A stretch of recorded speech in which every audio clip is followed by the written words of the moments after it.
les petits pitchs.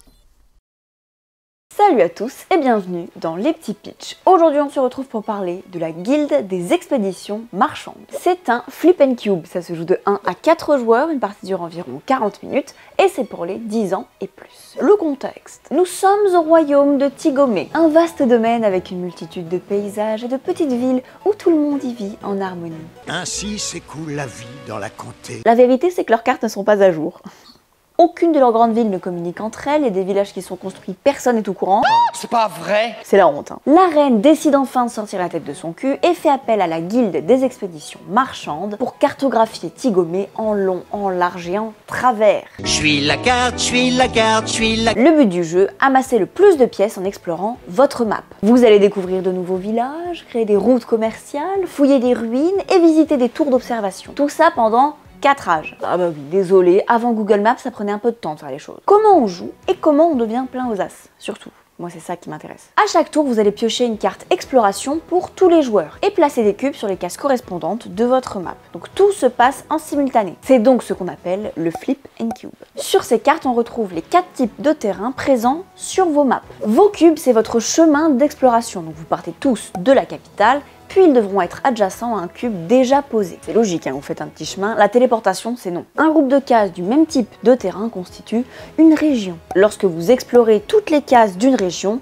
vous découvrez un nouveau village. Oui! Vous gagnez des pièces et surtout, vous pourrez partir de ce village au prochain âge. Pourquoi c'est important ? Un âge dure autant de tours qu'il y a de cartes dans la pioche exploration. Une fois fini, tous vos cubes disparaissent. Les seules choses qui restent seront les villages, les comptoirs commerciaux, les tours et les trésors. Les prochaines générations ont besoin de trucs un peu plus solides que des traces de pas et des cailloux. Des cailloux, des cailloux, des cailloux. Donc c'est à vous d'essayer d'anticiper pour faire un max de thunes à chaque tour. Quelles sont ces cases qui chient de l'or à la pelle? Les pièces, tu poses un cube, tu prends les pièces, basta. Les ruines vous font gagner des trésors. Les cases découvertes, placez une jolie tour d'observation.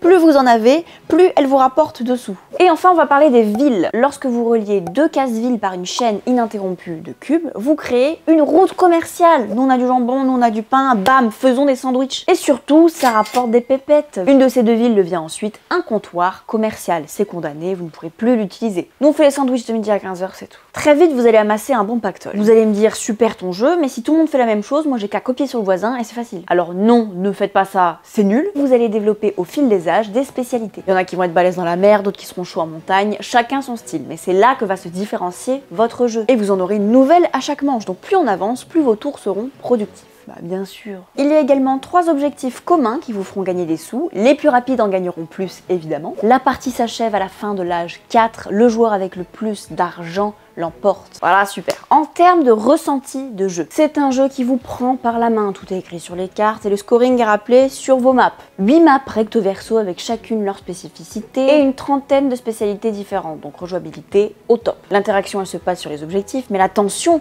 elle est avec vous-même. Hein. Parfois, vous allez prévoir des trucs mais pas piocher la bonne carte. Ou à l'inverse, créer des combos de malades en un tour, extrêmement satisfaisant et du coup addictif. Bref, tout public, c'est validé. L'extension sort en même temps dans les boutiques qui participent à l'opération, donc d'autres plateaux, des objectifs et des punchs, enfin bref, du plaisir. Voilà, c'est tout pour la guilde des expéditions marchandes. Si vous voulez tenter de remporter un exemplaire, ça se passe dans les commentaires. Toutes les conditions seront rappelées dans la description. En tout cas, j'espère que ça vous a plu et que ça vous aura peut-être donné envie de tester le jeu.